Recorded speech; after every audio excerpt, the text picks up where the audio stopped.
언제나 가운데 함께할 줄 믿사오며 살아계신 예수님의 이름으로 기도합니다. 아멘. 오늘에게 주시는 말씀은 마태복음 17장 22절에서 27절의 말씀입니다. 이제 하나님을 경외하는 마음으로 다 함께 자리에서 일어나셔서 주의 말씀을 듣겠습니다. 제자들이 갈릴리에 모여 있을 때에 예수께서 그들에게 말씀하셨다. 인자가 곧 사람들의 손에 넘어갈 것이다. 사람들은 그를 죽일 것이다. 그런데 그는 사흘째 되는 날에 살아날 것이다. 그렇게 말씀하시니 그들은 몹시 슬퍼하였다. 그들이 가버나움에 이르렀을 때에 성전세를 거두어 드리는 사람들이 베드로에게 다가와서 물었다. 여러분의 선생은 성전세를 바치지 않습니까? 베드로가 대답하였다. 바칩니다. 베드로가 집에 들어가니 예수께서 먼저 말씀을 꺼내셨다. 시몬아, 내 생각은 어떠냐? 세상 사람들이 관세나 주민세를 누구한테서 받아들이느냐? 자기 자녀한테서냐? 아니면 남들한테서냐? 베드로가 대답하였다. 남들한테서입니다. 예수께서 다시 그들에게 말씀하셨다. 그러면 자녀들은 면제받는다. 그러나 우리가 그들을 걸려 넘어지지 않도록 해야 하니 내가 바다로 가서 낚시를 던져 맨 먼저 올라오는 고기를 잡아서 그 입을 벌려보아라. 그러면 은전 한 입이 그 속에 있을 것이다. 그것을 가져다가 나와 내 몫으로 그들에게 내어라. 이는 살아계신 하나님의 말씀입니다. 잘 앉으시기 바랍니다. 함께 기도하겠습니다. 주님, 이곳 가운데 좌정하시고 함께하여 주옵소서. 주의 말씀을 듣는 시간 주님께서 우리의 마음 열어주시고 주의 말씀을 듣고 깨달아 살아가는 자 되게 하여 주옵소서. 언제나 왕 되신 우리 주 예수 그리스도 이름으로 기도합니다. 아멘. 하나님 아버지의 그 사랑과 은혜가 여러분의 삶 가운데 가득하시기를 주님으로 축복합니다. 여러분은 예수님을 만나 예수님을 믿는 자가 되었다라는 것, 그래서 예수 그리스도의 제자가 되었다라는 그 사실, 여러분에게 기쁨입니까? 아니면 기쁨보다는 아무런 감흥이 없거나 어려움이 되고 계십니까? 예수님의 제자가 된다라는 것, 예수 그리스도의 가르침을 받는 것이죠. 그리고 예수님께서 알려주신 대로의 삶을 살아가려고 노력하는 것입니다. 예수님의 가르침을 받기 위해서 예수님과 함께 있는 자가 되어야 되고 예수님께 배우는 자가 되어야 되겠죠. 예수님의 제자라는 자는 예수님께 나아가는 자이고 예수님께서 하시는 말씀을 듣는 자이며 예수님의 그 가르침 앞에 자신의 것을 내어 맡기는 자입니다. 그래서 예수님께서 너희가 내 제자가 되려면 너에게 있는 모든 것을 부인하고 네 자신의 십자가를 지고 따르라라고 말씀하셨죠. 마태복음 16장 24절의 말씀입니다. 그때 예수께서는 제자들에게 말씀하셨다. 누구든지 나를 따라오려거든 자기를 부인하고 제 십자가를 지고 나를 따라오너라. 예수를 따르는 자, 예수의 제자가 되기 위해서 우리 가운데 요구하시는 것이 있죠. 자기를 부인해라. 그리고 십자가를 져라 라고 말씀하십니다. 자기를 부인한다는 것은 예수님의 가르침 앞에 내가 원하는 것이 부딪혔을 때 그 가르침에 내 것을 부인하는 것, 그것을 의미하는 것이죠. 하나님 나라의 법칙을 우리가 배우고 하나님 나라의 백성이 살아가야 될 삶의 자세를 배우는데 자꾸 내가 원하는 삶의 자세와 내가 원하는 생각으로 살아가려고 한다면 부딪히겠죠. 그때 내 것을 부인하는 것, 그걸 주님께서 말씀하는 겁니다. 그리고 그것을 부인하는 자의 모습이 자신의 십자가를 지고 주님을 따르는 겁니다. 십자가를 진다라는 것은 고통과 고난 속에 들어가는 것을 의미하는 것이 아니라 내가 원하는 것이 아니라 주님이 원하시는 것에 순종하겠다라는 것에 의미가 있는 겁니다. 십자가는 순종을 의미하는 것이지 십자가는 고통을 의미하는 것이 아니라는 것이죠. 단지 내 것을 부인하며 십자가를 지고 순종하려고 할 때에 내 생각을 깨트리는 것, 내 마음을 내려놓는 것이 힘들 뿐이지 십자가가 곧 고통으로 연결되는 것은 아니라는 것이죠. 십자가는 하나님의 말씀에 순종하는 것이고 내 것을 주장하는 것이 아니라 하나님의 법칙을 따르기 위해서 내 것을 부인하는 것이 십자가라는 겁니다. 그럼 여러분, 주님께서 제자들에게 십자가를 지고 따르라고 말씀하신 적이 언제인지 아십니까? 예수님께서 자신이 죽고 부활하실 것에 대해서 처음으로 말씀하신 다음에 십자가를 지고 따르라고 말씀하셨던 것이죠. 예수님께서는 이제 1년도 채 남지 않은 시간 가운데 자신이 곧 죽임을 당하고 다시 사흘 만에 부활할 것을 아셨습니다. 그것을 제자들에게 가장 처음 말씀하신 다음에 너희들이 이제 내 제자가 되고 싶으면, 내 제자가 되기 위해서는 너의 것을 부인하고 십자가를 지고 따르라 라고 말씀하셨던 것이죠. 그리고 나서 지금 오늘 우리가 읽은 장면은 예수님께서 두 번째로 내가 죽고 부활할 것이다 라고 말씀하신 후에 하신 말씀입니다. 예수님께서 자신이 죽고 부활할 것에 대해서 두 번째로 가르쳐 주신 다음에 하시는 말씀이 무엇입니까? 하나님의 자녀, 하나님의 식구는 성제세를 내지 않아도 된다라고 말씀하시죠. 즉, 첫 번째는 나의 제자가 되라라고 말씀하셨다면, 두 번째 죽음과 부활에서는 나의 가족, 나의 자녀다라고 말씀하시는 겁니다. 그렇게 말씀하신 다음에 예수님께서는 총 3번의 죽음과 부활에 대해서 말씀하시죠. 그러면 세 번째 예수님께서 죽고 다시 사시는 것에 대해서 말씀하신 다음에는 무엇을 가르쳤을까요? 그때는 내가 너희를 사랑하고 섬기는 것처럼 너희도 섬기는 자가 되라 라고 말씀하는 겁니다. 예수님께서 자신의 죽음과 부활에 대해서 말씀하신 후에 그 제자들에게 가르치셨던 것은 단계가 있다는 것이죠. 처음에는 제자가 되는 단계, 예수 그리스도를 따르기 위해서 자기를 부인하는 단계입니다. 두 번째 단계는 그 제자가 되는 것에서 멈추는 것이 아니라 하나님의 자녀, 하나님과 한 식구가 되어 삶을 살아가는 것이죠. 그리고 세 번째는 그 나의 부모 되시는 주님의 모습을 닮아 낮아지고 섬기는 삶을 살아가는 것을 주께서 십자가의 길을 걷는 그 과정 가운데 가르쳐 주신 겁니다. 오늘은 두 번째 죽음과 부활에 대해서 말씀하시고 가르치신 내용을 통해서 신앙의 성숙에 대해서 함께 나누고자 합니다. 예수님께서 죽고 부활하실 것에 대해서 제자들에게 두 번째로 말씀하십니다. 그런데 제자들은 두 번째 들어도 여전히 그 의미를 잘 이해하지 못합니다. 예수님이 죽는구나만을 생각합니다. 예수님이 부활하신다는 그 부활에 대해서 이전에 한 번도 본 적이 없는 부활이기 때문에 그냥 부활이 어떤 의미인지 모르고 세례 요한이 부활했다고 말하는 것처럼 영의 부활로 생각하고 있던 것이죠. 그래서 예수님이 죽고 부활한다는 이야기를 들었을 때 제자들이 보인 반응은 크게 슬퍼하는 겁니다. 예수님의 죽으심만을 생각하지 않고 부활하심을 생각했다라면, 그 부활하심의 의미를 깨달았다라면 제자들은 크게 슬퍼하지 않았을 겁니다. 왜냐?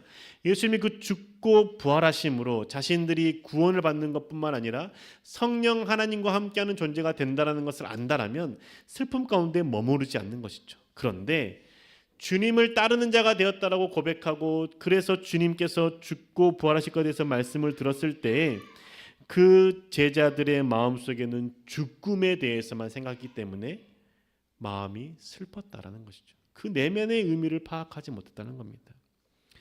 우리가 주님을 믿고 따를 때도 이와 같지 않습니까? 내 마음에 어려운 일을 당할 때 그 일의 표면적인 것만 보고 슬퍼하고 힘들어하고 계시진 않습니까? 나에게 찾아온 고난이 주는 의미를 안다라면 그냥 슬퍼하지만 않고 고난 속에서 내 삶을 이끄시는 하나님의 손길, 하나님이 내 삶 가운데 성숙해 하시는 그 과정을 발견하고 주께 감사할 수 있지 않을까요? 하나님을 믿는 자로서 예수 그리스도의 제자가 되어 주님을 따르는 자가 될 때에 우리 가운데 필요한 것은 처음에 말씀드렸듯이 순종이었습니다. 그러면 그 순종 가운데 주님께서 나의 가운데 어려움과 혹은 고난을 주실 때 그 순종 가운데 고난과 어려움 속에 슬픔과 아픔만 있는 것이 아니라 거기에서 내가 보이지 않는 상황들을 볼 수 있는 믿음의 눈을 가져야 된다는 것이죠. 십자가의 죽음으로 끝나는 것이 아니라 부활의 영광이 있다는 것을 아는 것처럼 내 삶 가운데 찾아온 고난과 어려움이 그냥 이것으로 끝나는 것이 아니라 이 과정을 통해서 주님 안에서 내가 성숙해 되어지는 부분, 하나님께서 나에게 가르치시는 부분들을 발견할 수 있어야 되는 것이죠. 그게 바로 믿음의 눈을 갖는 겁니다. 그 믿음의 눈을 가질 때에 표면적으로 보이는 것에서 우리가 반응하는 것이 아니라 그 이면에 숨겨져 있는 하나님의 의도를 발견하고 온전히 하나님 앞에 감사를, 그리고 또한 기쁨을 표현할 수 있겠죠. 그러면 그 믿음의 눈 우리가 어떻게 가질 수 있을까요?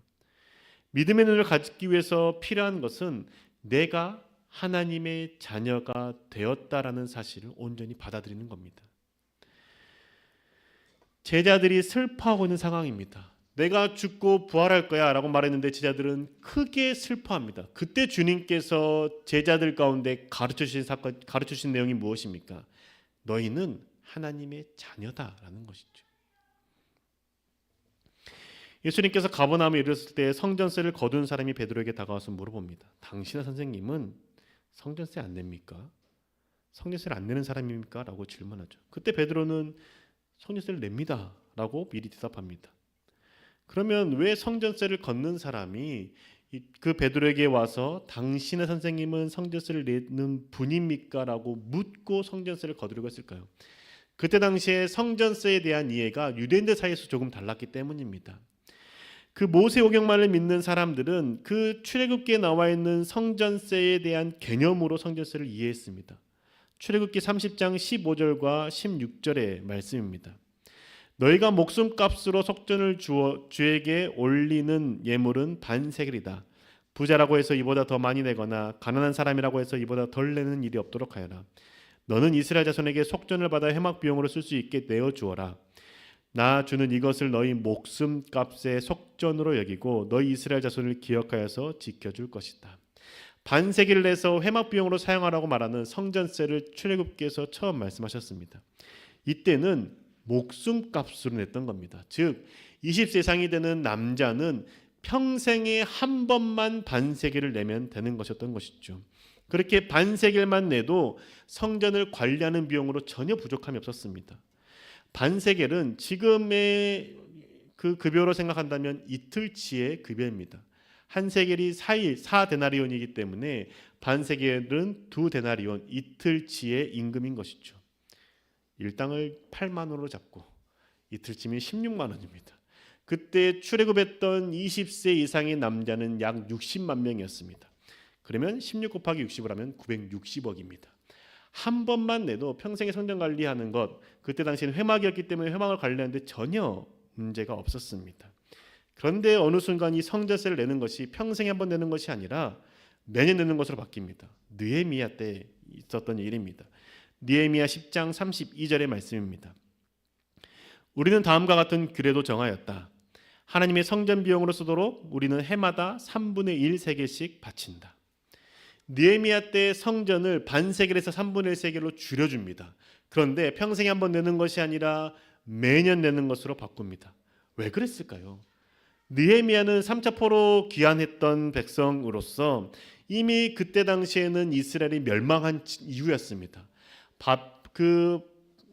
이스라엘 백성들이 흩어지고 멸망해서 포로로 살아가고 있었던 상황이었고 그 전에 포로 귀환했던 백성들이 성전을 초라하게 재건했습니다. 그런데 성벽은 건축하지 못한 상황에서 느헤미야가 와서 성벽을 재건하게 되죠. 그런데 와서 인원은 줄어들었고 백성들은 사라졌고 그리고 포로되는 상태였고 그런 상황에서 성전세를 평생에 한 번만 내게 한다면 하나님의 성전을 관리하기가 쉽지 않은 것이죠. 그래서 그때 느헤미야는 성전세를 3분의 1로 줄이고 매년 바치도록 했던 겁니다.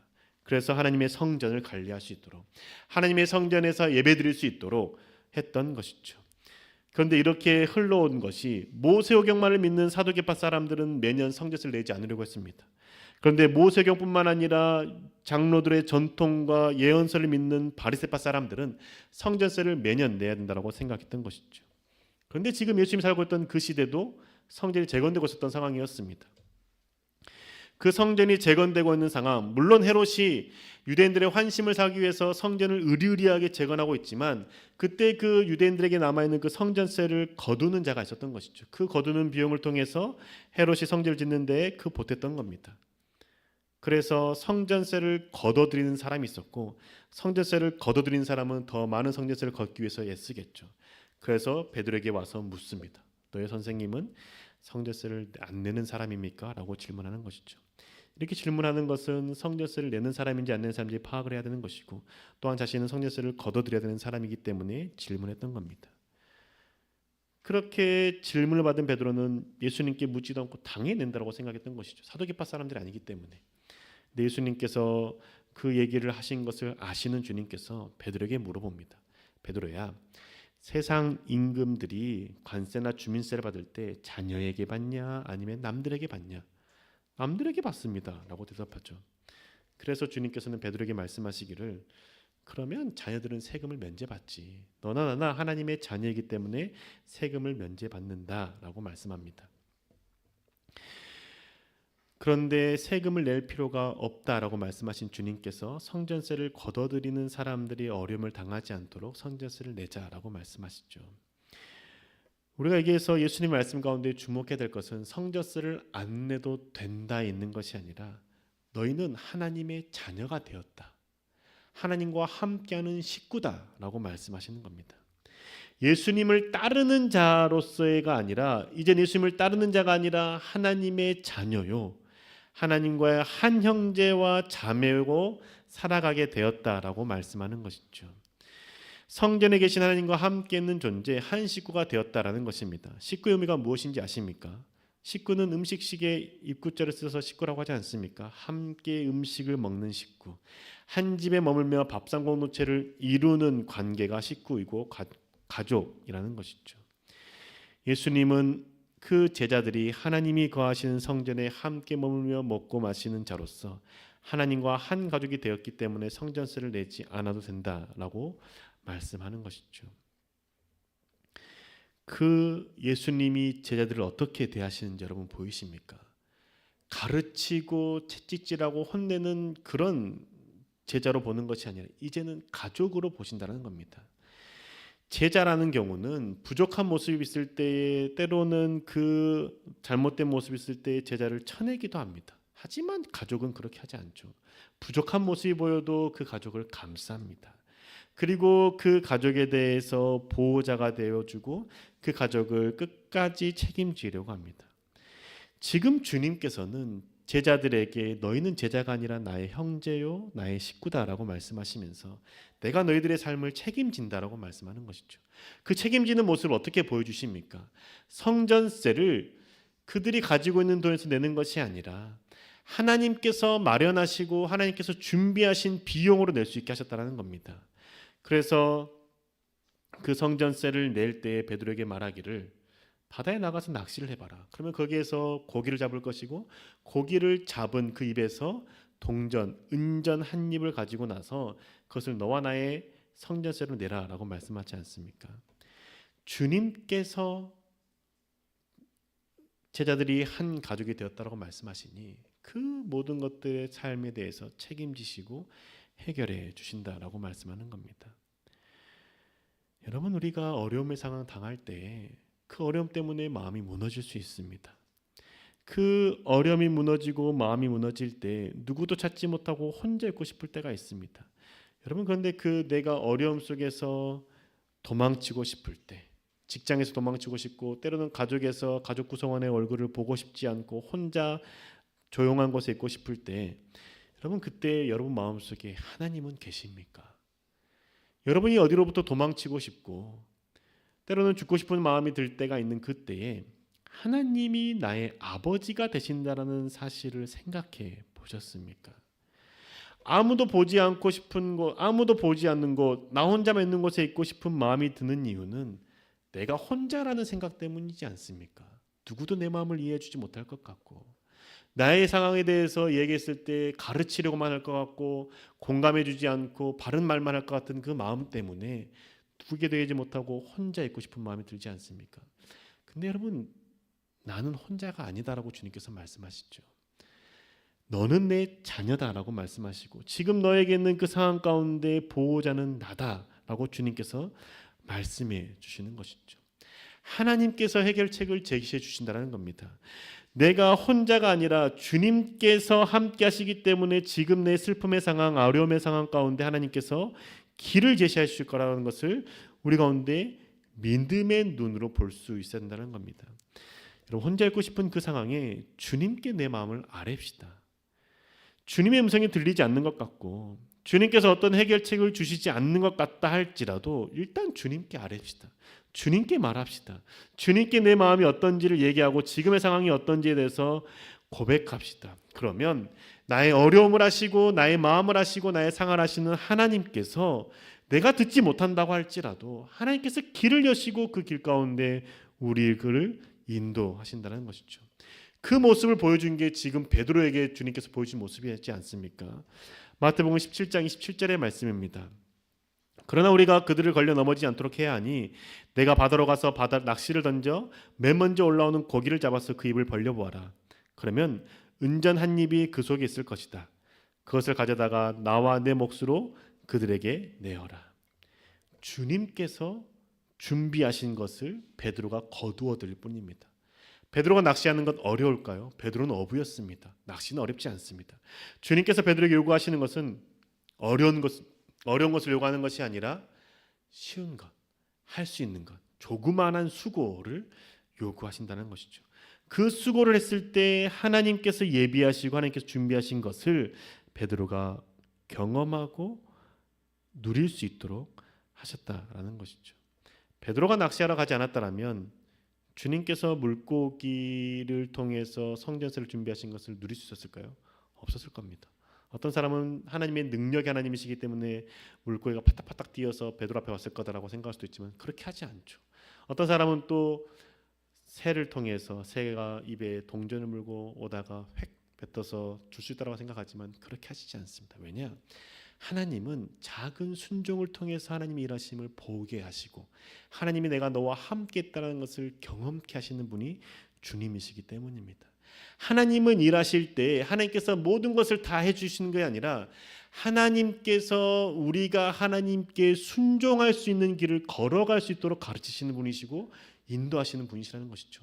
작은 순종을 통해서 응답하시고 그 순종을 통해서 응답하신 것을 경험한 우리들은 또다시 하나님 앞에 조금 더 순종할 수 있는 자로 세워가시는 것이 하나님이 일하시는 방법이기 때문입니다. 그렇기 때문에 베드로가 물고기를 낚시하는 게 어렵지 않은 그 일을 통해서 하나님 행하시는 일을 보게 하시고 그 일을 경험하게 하신다는 것이죠. 작은 수고를 행할 때 하나님께서 나를 위해서 준비하신 길을 볼 수 있고 예비하신 것을 누릴 수 있다는 겁니다. 내 상황 가운데 어려움이 있을 때 그 상황 가운데 하나님 앞에 작은 수고를 할 때 주님께서 준비하신 것을 경험할 수 있다는 것이죠. 여러분, 수련회도 마찬가지 않습니까? 수련회 가기 귀찮은 마음이 있는 분도 있을 수 있습니다. 그러나 여러분 그 수련회 한번 작은 수고를 통해서 함께 하시고 그래서 그 가운데 하나님께서 행하시는 일들을 볼 수 있기를 소망합니다. 이번에는 모세의 삶에 대해서 좀 나누고자 합니다. 모세가 어떤 삶을 살았는지 그 수련을 통해서 배울 때 모세가 나와 다르지 않구나. 우리가 모세 생각할 때 모세가 너무 위대한 자로만 생각하는데 모세는 전혀 그렇지 않습니다. 모세도 고집이 센 자이고 하나님 말 더럽게 안 듣는 자였습니다. 그런데 그런 자를 하나님께서 택하셨고 부르셨고 위대한 일을 행하게 하셨던 것이죠. 작은 순종을 통해서 시작된 모세의 삶이 하나님께서 위대한 일을 이루셨다라는 것이죠. 수련회 참석하여서 그 모세를 발견할 뿐만 아니라 내 삶 가운데 하나님께서 어떻게 일하시는 일 또한 발견하는 그 시간 되기를 소망합니다. 사랑하는 교회 여러분, 우리 예수님의 제자의 삶을 살아가다가 이제 그 제자의 삶을 뛰어넘어서 하나님의 자녀의 삶을 살아갑시다. 예수님의 가르침을 배우는 자에서 멈추는 것이 아니라 주님과 함께 먹고 마시는 가족된 자로서의 삶을 살아갑시다. 주님께 뭔가를 잘못했다고 해서 마음 졸이며 주님께 책망받을 것에 대한 두려움에 떠는 제자의 모습이 아니라 용납하시고 사랑하시며 책임져 주시는 가족 하나님 아버지의 그 하나님으로 우리가 주님을 만나는 자가 됩시다. 그래서 우리 가운데 있는 어려움이 있을 때 그 어려움 가운데 슬픔 가운데 나의 아버지 되시는 주님께서 길을 여신다라는 것을 믿음의 눈으로 바라보고 슬퍼만 하지 않고 주님께 아뢰시다. 그러면 주님께서 환난 가운데 길을 내시고 예비하신 것을 우리 가운데 보여주실 것입니다. 그 주님을 발견하고 그 주님 만나는 저와 여러분 되기 원합니다. 결코 여러분 속에 눈물 흘리지 말고 함께 아픔을 나누고 위로하고 기도함으로 하나님을 발견하고 우리 안의 사랑을 발견하는 저와 교회 여러분 되시기를 주님으로 축복합니다. 함께 기도하기를 원합니다. 찬양하고 기도하기 원하는데요.